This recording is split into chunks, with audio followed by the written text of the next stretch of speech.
What if I told you that for over 2,000 years there existed a food system so efficient, so self-sustaining, and so completely independent from any government, supply chain, or corporation, that the people who discovered its true power worked quietly to make sure you never learned about it?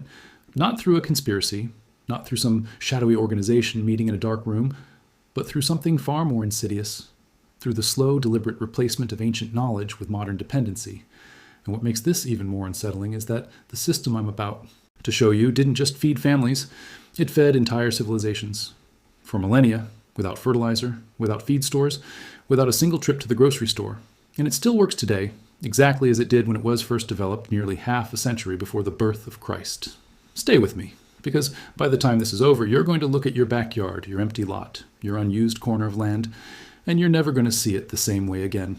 Let's start with something that most people alive today have never been told. In 475 BC, in ancient China, a man named Fan Li, a brilliant strategist who had helped his kingdom survive one of the most brutal wars of his era, walked away from power, wealth, and political prestige and disappeared into the countryside. He didn't write a military manual. He didn't document his political genius. Instead, he wrote something called the Yang Yu Jing, a treatise on raising fish in backyard ponds. And historians, for centuries, kind of laughed at that. Here's this legendary statesman, and the thing he chose to preserve for future generations was fish farming? But Fan Li wasn't being modest. He wasn't retreating. He understood something that modern civilization has almost entirely forgotten. That the person who controls their own food, a source controls their own destiny, and the system he described, a closed-loop biological engine built around a simple body of water, was so effective that it didn't just survive his lifetime. It survived wars. It survived dynastic collapse. It survived invasion, famine, plague, and the complete restructuring of Chinese civilization multiple times over, because the knowledge was simply too valuable to destroy. Picture this for a second. A small pond, maybe the size of a living room, sitting quietly behind a farmhouse, no motors running, no bags of feed stacked nearby, no veterinarian bills, no supplements, no dependency on anything outside the fence line. And from that single pond, a family harvests hundreds of pounds of protein every single year. Fish, eggs, even edible plants, while spending almost nothing to maintain it. That is not a fantasy. That is not a homesteading dream. That is a documented, historically verified, scientifically understood biological system that has been operating continuously in various parts of the world for 2,500 years. And most Americans have never heard a single word about it. Here's where the story gets strange, and I mean genuinely strange in a way that sounds almost too perfectly ironic to be real. In the 7th century AD, during the Tang dynasty, the reigning emperor issued one of the most unusual agricultural bans in recorded history. He banned the farming of common carp across the entire empire. The reason? His family name, Li, sounded phonetically similar to the Chinese word for carp, and he considered it deeply disrespectful that his subjects were raising and eating something that shared his family's name. Imagine that, a food source that sustained an entire civilization outlawed because of a pronunciation problem. Now, for ordinary farmers, this was a catastrophe. Common carp had been the backbone of their protein supply for over 1,000 years. Reliable, productive, easy to raise. Suddenly gone by imperial decree with punishment for anyone caught farming them. But here's what makes this moment one of the most quietly consequential accidents in agricultural history. Farmers didn't give up. They adapted. And in adapting, they accidentally engineered something far more sophisticated than what they had lost. Because instead of raising one species, they began raising multiple species together in the same pond. Mud carp that worked the bottom layers, stirring sediment and feeding on decomposing material. Silver carp that filtered algae from the middle of the water column. Grass carp that grazed vegetation at the surface. Bighead carp that consumed zooplankton floating throughout. Here's what happens when you put them all together. Each species occupies a completely different ecological layer. There's no competition. There's no waste. Every single inch of that water column is being used. Every nutrient is being captured and converted. The system becomes more productive than any single species pond had ever been, not despite the ban, but because of it. An act of imperial vanity accidentally created the world's first true polyculture aquaculture system. And by the time European travelers were documenting Chinese civilization in the 1200s, they were describing village fish ponds as one of the defining features of the landscape. Ancient, productive, and requiring almost nothing from the people who maintained them. Some of those ponds were centuries old, producing thousands of pounds of protein per year, with no external feed, no chemicals, no infrastructure beyond the clay and water they were built from. Now, I want you to hold that image in your mind while I tell you about something happening right now in rural Ohio and Lancaster County, Pennsylvania. Because What those Chinese farmers discovered under imperial pressure, a group of American families has been quietly practicing for generations. The Amish, who have spent roughly 3 centuries perfecting the art of refusing industrial dependency, recognize the same core truth that Fan Li documented in 475 BC. A pond that feeds itself is a pond that cannot be taxed, cannot be disrupted by a supply chain collapse, cannot be stripped from you by a 40% spike in grocery prices, cannot be held hostage by a corporation deciding your feed costs more this quarter. And in several counties across Pennsylvania and Ohio, local ordinances began making it more difficult to operate these systems without navigating permit processes. The Amish kept building them anyway, not out of defiance for its own sake, but because the knowledge was simply too practical, too proven, and too important to abandon because of paperwork. I want to tell you about a man I'll call simply the farmer. He was in his 60s when I met him. He had never in his entire adult life purchased a single pound of commercial fish food. The pond beside his kitchen garden had been running for over 30 years. It measured roughly 10 feet by 15 feet, smaller than most suburban living rooms. And twice a year, he harvested fish from it. His ducks lived alongside that pond. His family ate eggs from those ducks nearly every morning of every year. I asked him what the startup investment had been. He told me his family dug it by hand over a long weekend, lined it with clay from their own property, filled it from their well, planted the edges, and that was essentially the entire cost. I stood there doing the mental math against 40 years of grocery bills and felt something shift in how I understood the word investment. So let me walk you through exactly how this system works. Because it's not magic, it's biology. And once you understand the biology, you'll understand why it's self-sustaining in a way that almost nothing in modern agriculture is. The first and most critical component, the one that almost every backyard pond guide leaves out entirely, is ducks. And I want to be precise about this because people tend to underestimate what a duck actually does in a pond ecosystem. Ducks are not decorative, they are not a bonus addition, they are the biological management system that makes everything else function. When a duck swims, it physically disturbs bottom sediment, releasing nutrients stored there into the water column. When it eats, digests, and produces waste in or near the pond, it returns nitrogen directly into the water. That nitrogen feeds algae. Algae feeds zooplankton. Zooplankton feeds small fish. Small fish become large fish. You can see it. One animal simply doing what it was evolved to do, driving an entire food chain without a single bag of fertilizer or a single supplemental feeding. Research into integrated aquaculture systems has consistently shown that ducks with pond access can meet somewhere between 25 and 30% of their total nutritional requirements simply from what they forage in the water. Insects, aquatic plants, small organisms. That means you're cutting your feed costs by nearly a third before you've done a single other thing. Khaki Campbell ducks, the breed best suited to this kind of system, lay between 280 and 340 eggs per year per bird. A small starter flock of just 3 ducks will produce somewhere between 840 and 1,000 eggs annually. That's roughly 75 eggs a month. From animals that are simultaneously running your pond's biological management system and producing their own food from the ecosystem you've created. You're not choosing between ducks or fish. You're stacking functions. Every output from one component becomes an input for another. The second component is aquatic plants. And this is where most beginners make a mistake that costs them the health of the entire system. Plants are not optional. Landscaping. They are the filtration system, the oxygen supply, the temperature regulation, and one of the most productive food sources in the entire setup.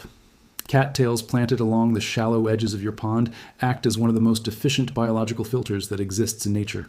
Their root systems draw excess nitrogen and phosphorus directly out of the water, preventing algae blooms, maintaining clarity, and keeping the whole ecosystem in chemical balance. A properly planted ring of cattails around your pond's shallow margin will outperform any mechanical filter you could purchase. Water lilies provide shade that holds down summer water temperature and dramatically reduces evaporation, both critical for fish health in the hottest months. Submerged plants like hornwort release oxygen throughout the day, which matters enormously as temperatures rise and dissolved oxygen levels drop. Floating plants, like water lettuce, are so efficient at absorbing nutrients from water that municipal wastewater treatment facilities use them at industrial scale. Research into integrated systems has demonstrated that aquatic plants, properly managed, can remove up to 90% of the nitrogen waste that fish produce. The plants absorb it, the water stays clean, the fish stay healthy. Your role in all of this is essentially observation. The third component is the fish themselves. For most of the continental United States, channel catfish and bluegill are the most practical and the least legally complicated choices. Bluegill are remarkable animals from a food production standpoint. Stock them once, leave a breeding population each time you harvest, and they self-propagate indefinitely. They reach harvestable size in roughly 2 years in a well-managed pond. Channel catfish grow faster, reaching 1 to 2 pounds within 18 months when the pond ecosystem is generating sufficient natural food. Tilapia grow fastest of all. A small pond stocked with 50 fingerlings can yield 40 to 50 pounds of harvestable fish within a single growing season. But tilapia come with constraints. They cannot survive water temperatures below 50 degrees, which means northern growers must either harvest before winter or maintain them indoors. They're also restricted or prohibited in some states due to invasive species. Concerns. So check your state fish and wildlife regulations before purchasing. The Amish families operating these systems in Ohio ran primarily bluegill and catfish for one simple reason. Those fish required nothing and gave back reliably year after year without fail. The fourth component is the least visible and perhaps the most important, beneficial bacteria. These microscopic organisms convert the ammonia from fish and duck waste first into nitrites, then into nitrates that your aquatic plants can absorb and use for growth. This nitrogen cycle is the metabolic backbone of the entire system. Once it's established, which takes roughly 4 to 6 weeks after you introduce life to the pond, it self-regulates. You're not managing a farm in the conventional sense. You are setting the conditions for a living ecosystem to do work it has been doing for hundreds of millions of years, without any human help whatsoever. Your job is to set it up correctly, introduce life in the right sequence, and then get out of the way. Now let's talk about what it actually costs to build this, because vague inspiration without practical numbers is exactly the kind of content that leaves people excited for a week and doing nothing for a decade. For a family scale system, a pond roughly 10 feet by 15 feet with a depth of 4 to 5 feet at the center, your total startup cost runs between $400 and $600.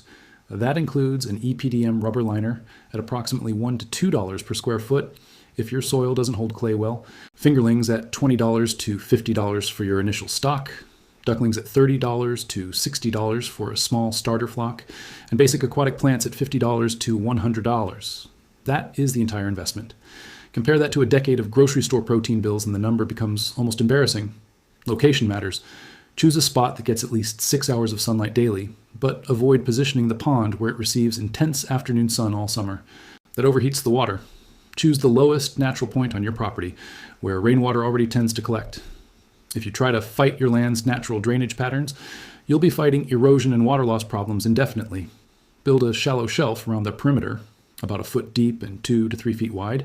This is your planting zone, your marsh margin, your biological filter bed. The deeper center, 4 to 5 feet, is where your fish will retreat during extreme temperature swings in either direction. If you have heavy clay soil, you can seal the pond the way it's been done for thousands of years. Line it with 6 inches of wet clay, compact it thoroughly, and let it cure for 2 weeks.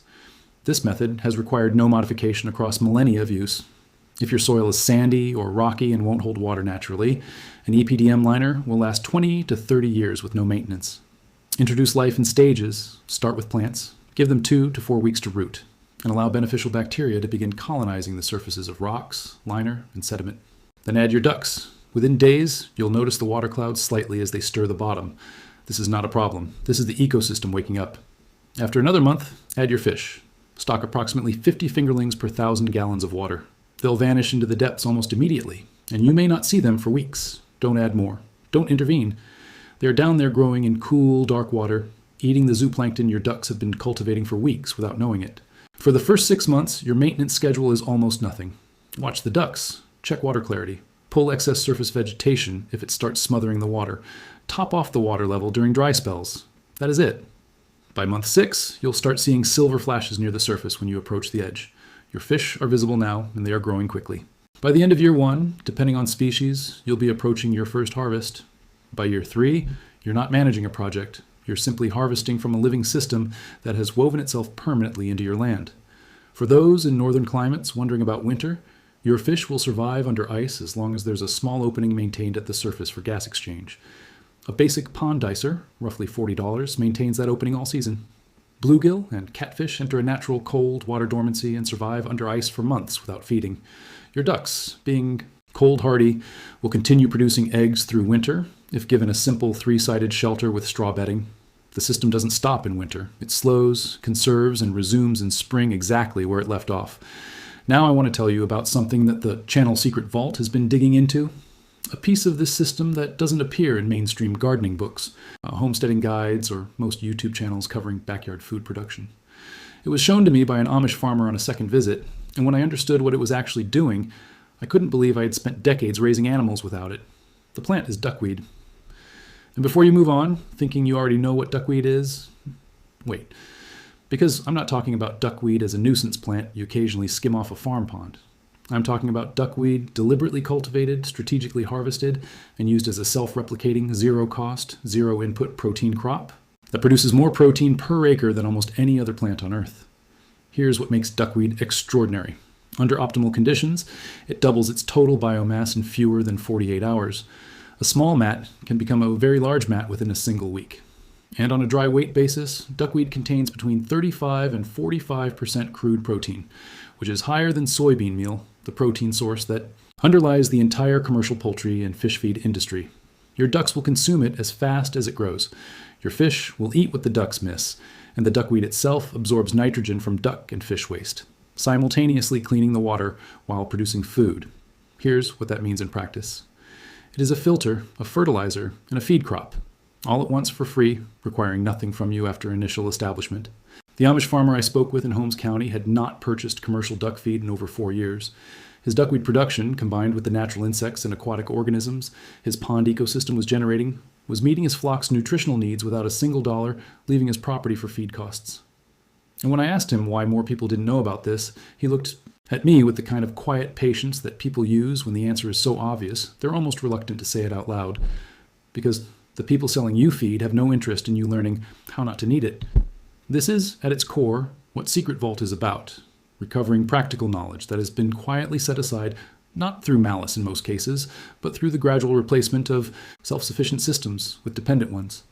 Every generation that forgets how to feed itself becomes a generation that must purchase that ability back from someone else. And every generation that remembers, that rebuilds these ancient closed-loop systems in their backyards, on their land, behind their homes, is a generation that reclaims something that no price increase, no supply chain disruption, no policy change can easily take away. What Fan Li documented in 475 BC was not a farming technique. It was a philosophy of independence expressed through biology.